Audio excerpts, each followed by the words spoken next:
आकाशवाणी औरंगाबाद. वैभवी जोशी ठळक बातम्या देत आहे. मुंबई गोवा अतिजलद तेजस रेल्वे गाडी अत्याधुनिक सुविधेसह सज्ज असून रेल्वे मंत्री सुरेश प्रभू या गाडीला आज हिरवा झेंडा दाखवणार आहेत. या गाडीमुळे मुंबई गोवा प्रवास 8.5 तासात पूर्ण करता येणार आहे. आठवड्यातून 5 दिवस ही रेल्वे चालणार आहे. या गाडीला रायगड जिल्ह्यात पेण किंवा रोहा इथं थांबा द्यावा अशी मागणी या भागातल्या नागरिकांकडून केली जात आहे. लातूर महानगरपालिकेच्या महापौर आणि उपमहापौर पदासाठी आज निवडणूक होणार आहे.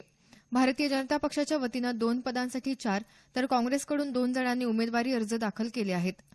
लातूर महापालिकेत भाजपला स्पष्ट बहुमत मिळालं आहे.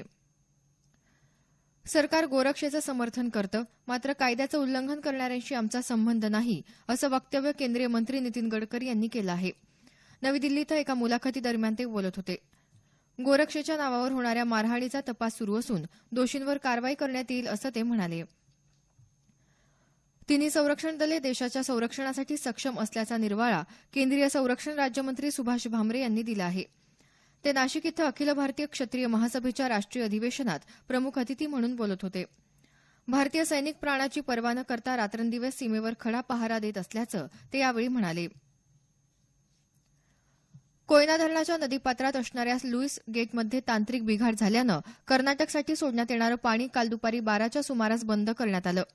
बिघाड झालेल्या गेटची दुरुस्ती यांत्रिकी विभाग करत असून ती पूर्ण झाल्यानंतर आज चाचणी घेऊन पाणी सोडण्याचं नवीन वेळापत्रक जाहीर करण्यात येईल, अशी माहिती कोयना धरणाचे कार्यकारी अभियंता ज्ञानदेव बागडे यांनी दिली. महाराष्ट्रातून कर्नाटकला दररोज 4 टीएमसी पाणी सोडण्यात येणार आहे. संक्षिप्त बातमीपत्र संपलं. आमचं यानंतरचं बातमीपत्र दुपारी 1 वाजता.